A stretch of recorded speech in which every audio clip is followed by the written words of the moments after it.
Welcome back to the channel. Bit of a different video today.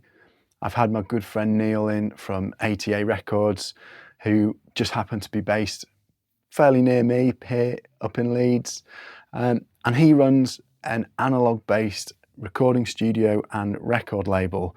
And we share a lot of similar views on all things sort of analog, gear, making music, using outboard, lots of vinyl type stuff and all that kind of stuff. So whilst he was in here helping me cut some records for his record label, I thought I'd sit him down and ask him some questions and get some of his sort of opinions and views on all that kind of stuff. So I think it'll be really interesting for you guys. It's not really like a how to do mastering or how to cut vinyl type of video that I've been making lately, but I still think it'll be really interesting. And Neil's got great insight, loads of experience in that world of making music, recording it, using lots of outboard tape machines. So I'll kind of dig into what the whys behind all of that kind of stuff. Why does he still do that in 2024 when there's so many digital and easier, quicker options available? So I won't waffle on too much and spoil the video and the chat that I had with them, with Neil. I think we sort of talked for a bit, so I might split this up into a few videos. But anyway, it'll be interesting. Check it out, and then if you're into all things kind of jazz, funk, and world type music, go check out ATA Records. I'll put a link in the description so you can check them out, and they've got a cool looking website. And yeah, enjoy.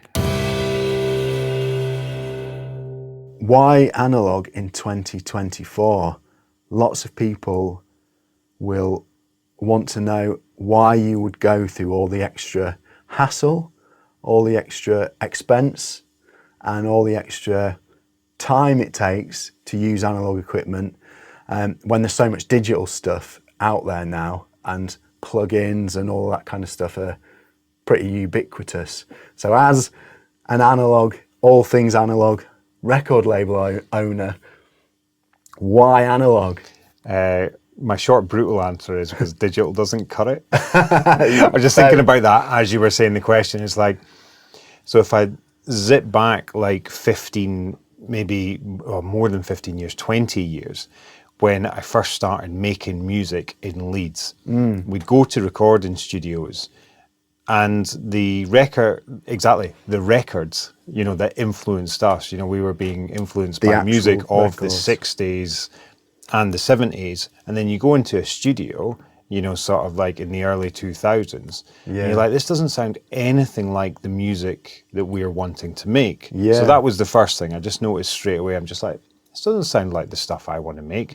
So the very sort of simple and logical step was then just like, okay, well, let's get our own analog gear and stop paying for studios and get our own, let's get some tape machines and see what the crack is. So straight away, we got the tape machines, and you're like, oh, that's really good. And we kind of did these incremental little steps over the years. I was like, okay, I started off with a 1/4" 8-track. The results I had one, a Fostex XR8. Brilliant. Great tape machine. So we started off with that. I did 2 albums on that, that were released for somebody, and they sounded great, And a lot of people were a bit like, what are you using that for, And then I knew a tape engineer guy, a local legendary guy, Roy Harrison, who fixes tape machines and studio gear. So getting to know him, he was like, oh, I know where there's I got a 1/2" 8-track. Then he's like, oh, I know where there's a 1" Otari, 1" Otari 8-track. So, you're stepping up these things. The minute I got the 1" Otari, he was like, I know where there's a proper desk. Oh, right. So every one of these little increments just started bringing you closer to the sound of these records, that got you going in the first place. And I think for a lot of people, whether they realize it or not, they've got a kind of bar in there, not a physical bar, but you know what I mean? Like like you've grown up on these records, so you kind of know, do you know what I mean? What you want it to sound like, or when it definitely doesn't sound like that. So you're always kind of like measuring your records up.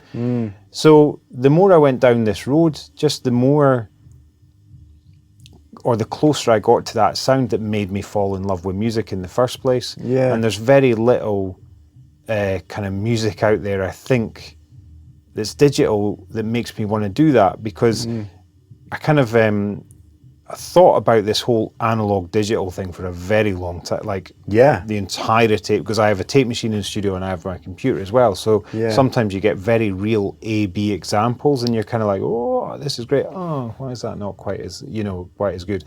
And one of the other things that I think about the difference between analog and digital is actually the process that you go through to make the music.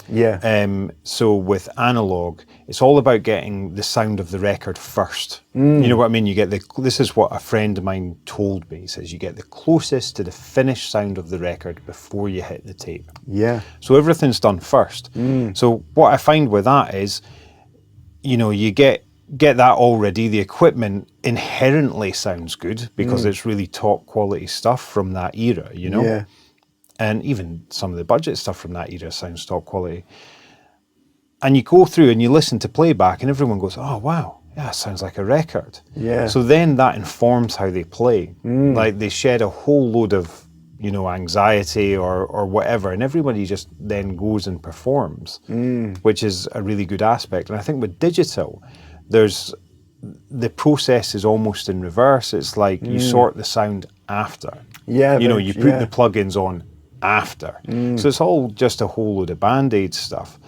And as you're listening to that music, I think instinctively you go, oh, something's not quite right with this. So I think that leads people then down the path of editing. Oh, it must be this kick drum that's not quite on, or this piano chord or something like that. Then they edit the life, quite literally, the life out of the music. And I think with the analog, you don't care about mistakes. Mistakes sound good, and things like that. So I think the process is good. And in this digital age, it definitely, people, I think, are yearning for something a bit more human sounding in some respects. And the more analog we go, the better I feel the music kind of translates into the world, maybe. And I guess also that's a really interesting point about getting the sound first. It means you have to be rehearsed. You have to know the music inside out, and you have to be a really good player. Because if you're not a good player, you can't.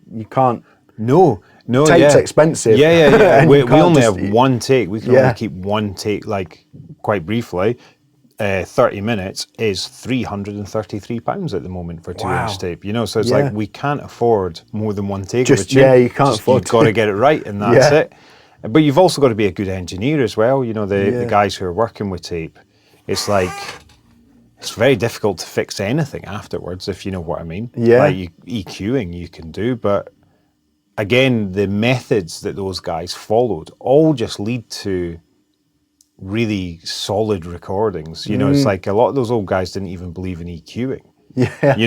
Like you get that done first before it even hits the tape. It's like, does that not sound right? And I'm not great at this, to be honest with you, but that kind of like, okay, change that mic, move that mic, all this kind of stuff. Like, I was taught a lot of that early on, just by asking questions of old engineers, but some of them, like the way they understand recording. Again, the recordings they translate, oh man, how do I put it? Like that transition from medium to ear. There's nothing that gets in the way. There's nothing that kind of removes you from that experience. If you know what I mean. I'd take a bit longer to explain that maybe, but it feels like it's an easy transition. You feel like you're there. There's a closer connection to what's happening, I think, in a way.